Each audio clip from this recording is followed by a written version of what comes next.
But the House also has legislative and deliberative functions, which are also important drivers of the agenda of the House. Deliberative function of the House includes taking up issues of larger public importance as well. This House of Elders is required to synthesize all these agendas so that a national agenda and a national perspective is evolved. We had all the time in the world to discuss all such agenda, but we did not do it. Instead of integrating all such concerns and discuss them one after the other, we worked at cross purposes. In the process, we let down the nation, the states, and the people, as I personally feel. I am disturbed to note a total breakdown in communication among various sections of the House, which was the root of the prolonged stalemate ruined this important session. This is a lesson for all of us that we must have interaction on a regular basis, discuss things among ourselves before coming to the House.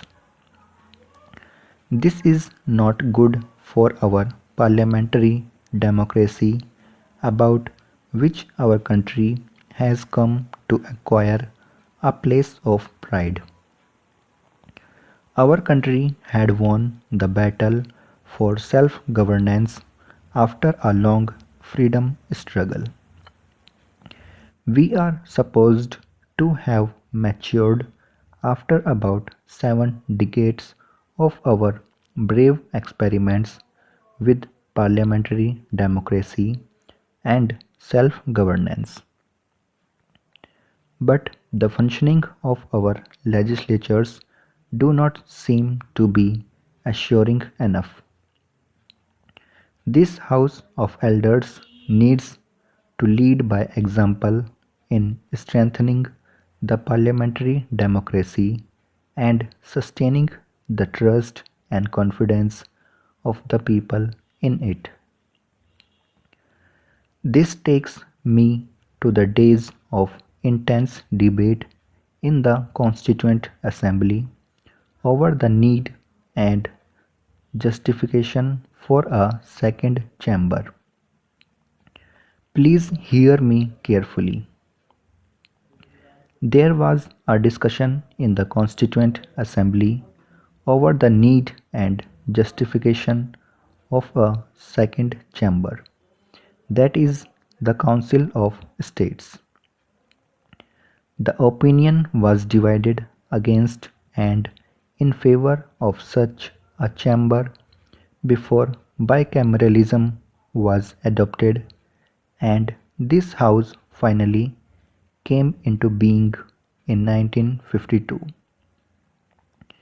I am afraid that the fears expressed about the need of this House at that time are now revisiting us and even coming true.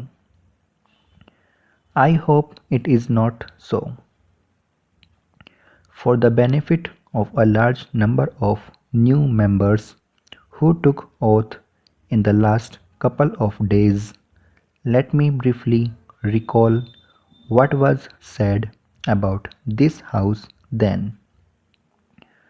This is for knowledge only. During the Constituent Assembly debates on the need of a Council of States, some members feared that it would prove to be a clog in the wheel of progress, involving expenses and not making much contribution. Pandit Jawaharlal Nehru, the first Prime Minister of the country, who was among the important members of the drafting committee of the Constitution that was set up for reporting on the structure and function of the future legislature of the country, had feared in 1936 that a second chamber would check any forward tendencies of the lower house and will be reactionary. Are we making Nehruji's worst fear come true? I hope we are not. What Tamil Nadu needs is water from the Kaveri River. Successive governments have failed to provide legitimate share of the water, and till now the government has not formed the Kaveri Management Board.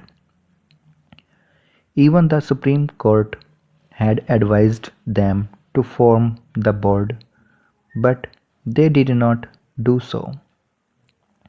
One central minister said that they would not give water to Tamil Nadu. It was not just a citizen of Karnataka who said so, but a central minister.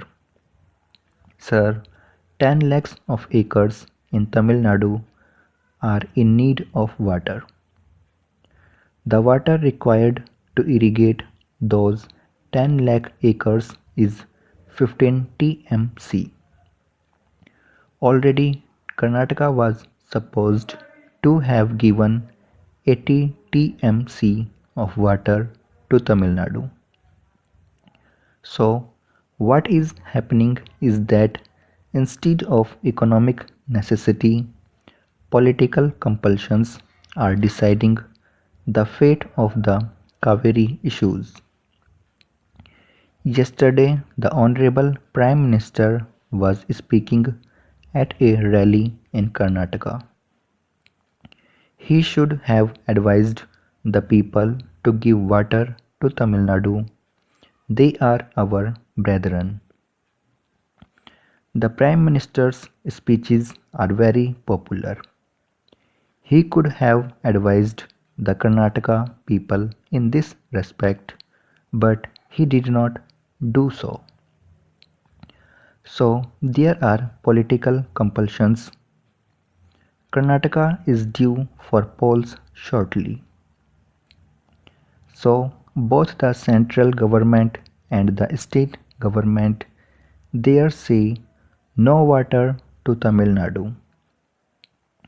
I would like to know whether the central government treats Tamil Nadu. I would like to know whether the central government treats Tamil Nadu as a part of India or not. The sufferers are farmers of the delta region of Tamil Nadu. Whatever farmers produce in Tamil Nadu is for the nation, but you deny them what is due to them. The economic survey speaks volumes about the impact of the weather on agricultural productivity. In such a situation, how can farmers' income double by 2022? It is likely deceiving the people. Thank you.